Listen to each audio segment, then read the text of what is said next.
Hola, ¿qué tal? Les saluda su hermano José Juan Valdés, una vez más aquí con ustedes para compartirles este segmento, ¿no?, que llamamos Evangelio y Vida. Evangelio y Vida, que tiene la finalidad de compartir la palabra de Dios y cómo esta, de alguna manera, nos habla, entenderla, por supuesto, pero sobre todo cómo esta, de alguna manera, se hace relevante, se hace viva, responde a lo que estamos viviendo, se encarna, ¿sí? Se hace realidad en nosotros, nos habla. Entonces, por ahí va el objetivo. Le invito a toda la gente que va a ver este video que lo comparta, ¿no? Para extender este mensaje, para que la palabra de Dios corra, para que la palabra de Dios llegue, para que la palabra de Dios de alguna manera, sí, toque los corazones de aquellos a los que nosotros amamos. Entonces, le invito que al final de este video, pues lo comparta, por supuesto, y le agradezco de antemano. El día de hoy tenemos una vez más la continuación de la lectura del Nuevo Testamento, de los Hechos de los Apóstoles, que hemos estado leyendo. Lo mismo en el Evangelio, pero en Hechos de los Apóstoles, hoy leemos el versículo, estamos en el capítulo 4, en el versículo 32 al 37, el 32 al 37, y nos habla sobre esta vida en común de las primeras comunidades cristianas. Yo ayer mencionaba que había cuatro elementos fundamentales, importantes, en la comunidad cristiana primitiva, que les hacían que fueran muy unidos, por supuesto, pero sobre todo gran testimonio para la gente. Mencioné que era la enseñanza de los apóstoles, la formación, la coinonía, la comunión, la fracción del pan y las oraciones. El día de hoy como que se centra un poquito más en la cuestión de la coinonía, en cuestión de la comunión, en la cuestión de compartir con los hermanos. De hecho, nos presenta, dice mayoría de los comentaristas bíblicos respecto a este pasaje, nos presenta como un modelo de comunidad, ¿sí? A lo que estamos llamados, el ideal de la comunidad. Y nos lo presenta, y me parece que importante, nos lo presenta porque más adelante vendrán problemas, situaciones en la misma comunidad cristiana, con el mismo grupo de los apóstoles o entre Pablo y Pedro, ¿no?, etcétera. Vendrán algunas cuestiones en el mismo libro de los Hechos de los Apóstoles, pero me parece que Hechos, Lucas, quiere dejar sentado cómo de alguna manera la comunidad, ¿sí?, tiene que vivir en coinonía, en comunión, en armonía, muy importante. Y nos deja este modelo maravilloso al que estamos llamados todos. Más allá de las realidades, más allá de las dificultades que enfrentamos, este modelo al que estamos llamados todos a vivir. Nos habla como de 3 puntos el día de hoy. 3 puntos, la lectura de Hechos. El primero es exactamente el que estoy mencionando, la cuestión de la unidad tan preciada, ¿sí?, tan maravillosa, tan testimonial, tan importante en cualquier proyecto pastoral, en cualquier grupo, en cualquier ministerio, en cualquier familia incluso, ¿sí? Ahora que estamos haciendo realce por la situación en la que vivimos de la iglesia doméstica, la familia misma. El evangelio, perdón, la lectura del día de hoy, de los Hechos, nos habla que vivían, ¿sí?, y tenían un solo corazón y una sola alma. Un solo corazón y una sola alma. Un solo corazón otra vez de cardia dice en griego el texto de cardia, quiere decir que tenían los mismos sentimientos, ¿sí? O los sentimientos estaban en común, sentían el uno con el otro, un solo corazón y una sola alma, ¿sí? En griego es psique, en el texto original psique o psique, ¿sí? Que se refiere a los pensamientos. Entonces tenían los mismos sentimientos y los mismos pensamientos, estaban de acuerdo, vivían en armonía. Esto es maravilloso. Esto es lo que nos quiere resaltar la lectura, ¿sí?, de los Hechos de los Apóstoles del día de hoy. Aquella comunidad realmente vivía la coinonía, realmente vivía la fraternidad, ¿sí? Realmente ponían todo en común. Esto entra en otro tema, un subtema dentro de la misma coinonía, lo que tiene que ver nuestra relación con las posesiones o pertenencias, ¿sí? Nuestra relación con el dinero, con las posesiones, las pertenencias, las cosas materiales. Y el evangelio completo, ¿sí? Aquí unimos hechos, por supuesto. El mensaje de Jesús nos invita a que respecto a las cosas materiales, a las pertenencias, al dinero, vivamos con desapego. Que el aferrarnos al dinero y a las cosas materiales nos pierde, nubla nuestro corazón, nos desvía. De hecho, habrá pasajes donde dice, nadie puede servir a Dios y al dinero. Y a mí me parece interesante la cuestión, no está satanizando la cuestión del dinero o los bienes materiales, no es que son malos en sí, es que el apego a estos, ¿sí? Hay una tentación siempre ahí inherente, nos desvía de las cosas de Dios y de los hermanos, de los dos, de la comunidad y de Dios mismo. Entonces, nos invita el pasaje del día de hoy a tener cuidado y nos dice que aquí la comunidad tenía cuidado con eso.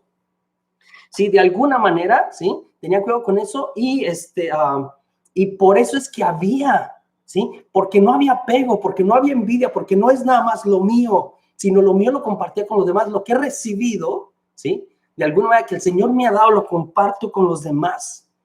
Y esto es el tercer punto, o cuando se conecta el tercer punto que me parece maravilloso, ¿sí? Y este desapego, este compartir, este vivir en armonía, este tener un mismo corazón, sentimiento y una misma alma, pensamientos, hacía que la predicación, ¿sí? La predicación o el testimonio respecto a la resurrección de Jesús se diera con grandes muestras de poder, con grandes muestras de poder, ¿sí? Utiliza el término en griego dinamei, ¿sí? Poder, del poder del Espíritu. Es decir, cuando los apóstoles predicaban, se hacían manifestaciones, milagros, grandes señales, ¿sí? Y a mí me parece que es importante en la predicación la cuestión de vivir en armonía, de acuerdo, ¿sí? En coinonía, en fraternidad. Eso va a dar fuerza al mensaje que queremos comunicar siempre. Esto es muy importante. Cuando hay armonía, cuando hay hermandad, entonces la predicación es creíble. Y no solamente es creíble, acá nos dice, mire qué maravilloso, el Espíritu se manifiesta poderosamente. Qué regalo tan grande. El Espíritu del que nos seguirá hablando en el Evangelio del día de hoy se manifiesta con poder. Cierra la lectura del día de hoy, ¿sí? Con un ejemplo concreto de extrema generosidad, ¿sí? Y también de extremo desprendimiento respecto a las cosas materiales. Nos menciona una persona concreta, José el Chipriota, el de Chipre, José el Chipriota, ¿sí? Vendió un terreno que tenía y lo dejó a las manos de los apóstoles para que ellos lo distribuyeran entre los más necesitados. Al parecer, y muchos escrituristas de alguna manera analizan esto, este es un ejemplo concreto. Esta es una persona que dio como un paso extra. Esto es interesante, ¿sí? No es como que en la comunidad cristiana primitiva se pedía que todo mundo vendiera todo lo que tenía y lo entregara. No, como que no se exigía esto. Cuidado con esto, con exigir, ¿sí? Alguien le nació del corazón, alguien extra generoso le nació del corazón, vendió y lo puso en las manos de los apóstoles para que se pusiera en común. A mí me parece maravilloso, ¿sí? Porque yo he tenido la bendición de conocer personas extra generosas. Conozco mucha gente generosa, ¿no? El Señor nos invita a ser generosos siempre, ¿sí?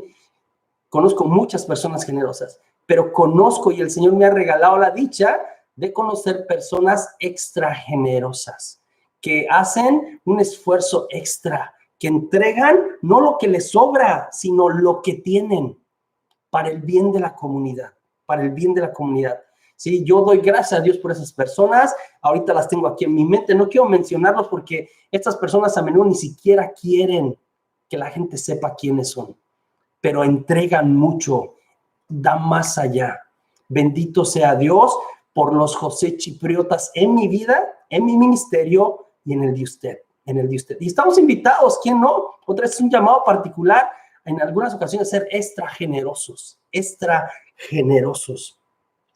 El Papa Francisco, ¿no? Con eso cierro la primera lectura. En su homilía hoy en Santa Marta, las lecturas del mismo día de hoy, nos presentó, ¿sí? Se fue como por esa línea el Papa el día de hoy, nos presentó 3 enemigos de la unidad.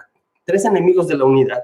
Y el Papa dijo que los tres enemigos de la unidad son el dinero, la vanidad, ¿sí? Y la habladuría. El dinero, la vanidad y la habladuría, ¿sí? Y respecto a esto, decía como el dinero, y hay que entender otra vez la relación que tenemos respecto a a eso se refiere el Papa. Otra vez, a mí me parece que no tanto a que el dinero es malo en sí mismo, sino el apego al dinero, ¿sí? Nos invita a ser libres, a abrazar, como hizo Francisco de Asís, abrazar la pobreza, a amarla, a abrazar la pobreza, a no aferrarnos a las cosas materiales, sino a ser libres respecto a estas. Si están, que sirvan para gloria de Dios, pero abrazar la pobreza. Respecto a la vanidad, ¿sí? Respecto a la vanidad, o lo contrario a la vanidad es la sencillez.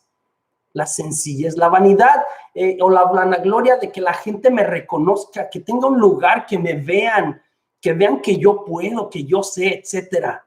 Siempre está esa tentación. Si no es el dinero, es la vanagloria en los grupos, en los individuos. Y hace que los grupos se dividan por esto.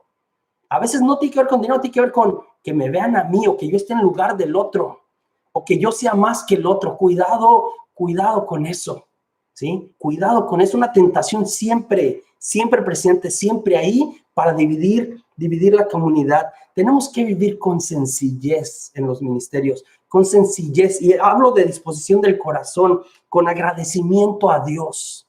Lo que somos y lo que tenemos es un regalo, es gracia, con agradecimiento. La tercera cosa que mencionó el Papa es habladuría. Habladuría, y habla cómo el hablar de los demás destruye tanto las comunidades. El hablar de más, el abrir la boca, el usar la boca para el chisme, ¿sí? Para degradar a la otra persona, para decir cosas malas de la otra persona. Esto una vez y otra vez he visto mientras Dios me concede trabajar, ¿no? Y Dios nos libre, cómo esto va destruyendo buenos ministerios, buenas ideas pastorales. El chisme, la habladuría, hablamos de las personas, les hacemos daño, ¿sí? ¿Qué tenemos que hacer? Lo que nos pide Santiago, cuidar nuestra lengua, cuidar nuestra lengua. Dios nos dio una lengua, Dios nos dio la capacidad de hablar a los seres humanos y nos la dio para bendecir, para bendecir. Esto es maravilloso, ¿sí? Para bendecir, para decir cosas buenas a los demás, para desearles bien, ¿sí? Para desearles bien. Ojalá el Señor nos conceda hoy vivir en unidad, vivir en armonía, en nuestros ministerios, en nuestras familias, en cualquier cosa. Es importante para que el mensaje llegue. En el Evangelio, y con esto voy a terminar, ¿sí? Tenemos la segunda parte de lo que leímos el día de hoy, ¿sí? Es este pasaje del encuentro personal con Nicodemo. Yo recuerdo, el evangelista San Juan, particularmente y a diferencia de los sinópticos Mateo, Marcos y Lucas, nos presenta encuentros personales. Aquí tenemos con Nicodemo y luego en el capítulo 4 tendremos con la samaritana. Esto no está de esta manera, si diálogos personales profundos en ninguno de los sinópticos. Lo encontramos en Juan de manera concreta. Ahora, tienen siempre una finalidad didáctica, enseñar algo. No es nada más a la persona, sino a la comunidad, ¿sí? Y con Nicodemo, pues ayer empezó a hablar de nacer de lo alto, ¿sí? Nicodemo vino como a ver cómo haces, a irse por las ramas, y Jesús le dice nacer de lo alto, y hoy le explica con más profundidad qué es ese nacer de lo alto, qué es nacer de lo alto, y habla de nacer del Espíritu, del Espíritu como algo contrario a la carne, o de una manera más sublime, más suprema en comparación con la carne. El espíritu, que en griego es neuma, en hebreo es ruach, habla de vivir de Dios, de nacer de Dios, de nacer de lo alto, es nacer del espíritu, de la fuerza de Dios, ¿sí?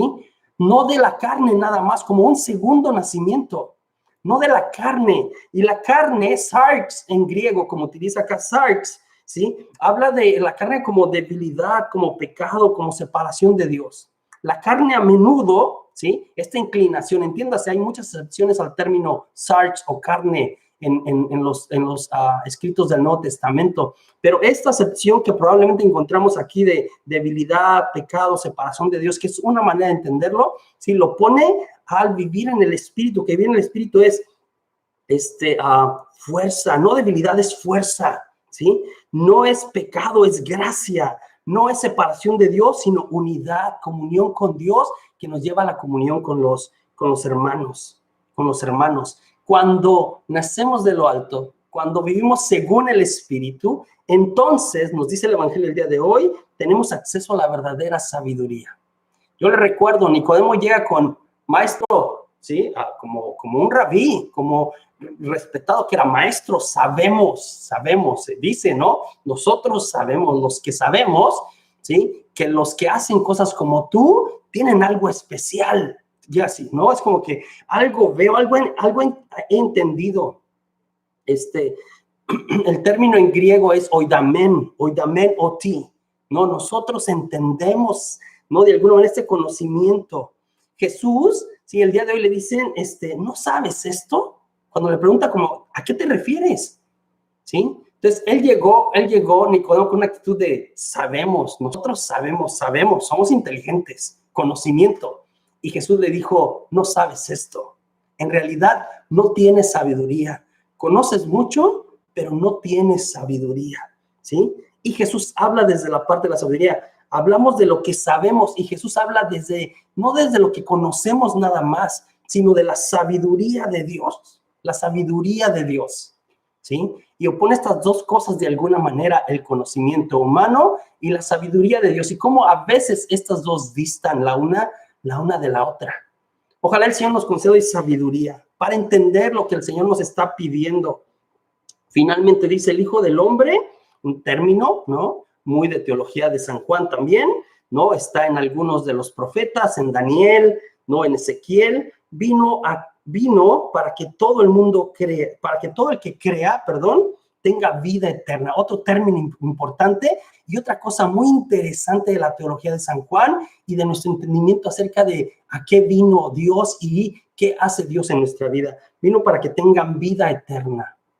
Y vida eterna significa vida de Dios, vida en plenitud. Dios, Jesús, nos trae vida en plenitud. La vida en el Espíritu nos trae vida en plenitud. Y solamente cuando vivimos esta plenitud, la vida de la gracia, ¿sí? Es cuando puede suceder en medio de nuestras comunidades la armonía y la comunión. Y en esto se conecta con la primera lectura. Es viviendo del Espíritu, viviendo de la sabiduría de Dios, que podemos vivir en armonía. Que el Señor, a todos los que trabajamos para Él, ¿sí? En comunidad, nos conceda esto. Vivir, ¿sí? De lo alto, nacer de lo alto, vivir según la sabiduría del Espíritu, según la sabiduría de Dios, tener vida en plenitud y poder compartirla con los demás en armonía para que nuestro testimonio y nuestra palabra estén juntos y den poder de evangelización, poder de conversión, primero en nosotros y luego en aquellos con los que le compartimos la palabra de Dios. Este es el mensaje del día de hoy. Les agradezco a la gente que me está siguiendo por acá. Me parece que ya el día de hoy llegamos a 500 suscriptores. Gloria a Dios, bendito sea Él. Les agradezco a todos los que se han suscrito. Les agradezco profundamente. Les invito a que inviten a otros a que así lo hagan. Les invito a compartir también este video. Por aquí va a salir la manera, o por acá, uno de los dos lugares, de cómo compartir y cómo ir a otros videos. De antemano, muchas gracias. Dios les bendiga. Estamos hablando.